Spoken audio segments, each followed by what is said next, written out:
Here's an example of you don't always find what you're looking for, but sometimes you find something better. A little like the Stones lyric, but not really. All right, yesterday, one of our digital content producers, Zach Armstrong, was trying to find the salary of Boise State tennis coach Luke Shields. Not sure why, but doesn't matter.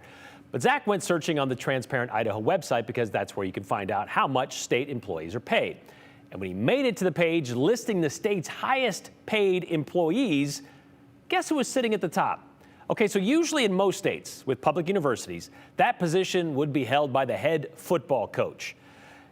And yeah, that's how it works. And making almost $1.5 million, Boise State's Andy Avalos is on that list, but not in the #1 spot.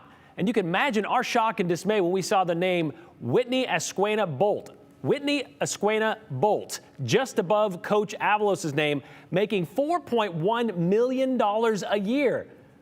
What? A project manager with the Department of Correction is making more than $4 million a year?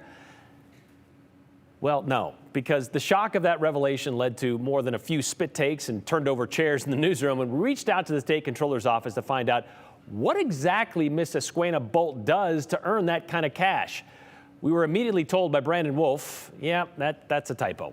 You are correct. The agency has put in a retention bonus for this employee, and instead of putting that dollar amount as their hourly rate, it went into the, yeah, okay.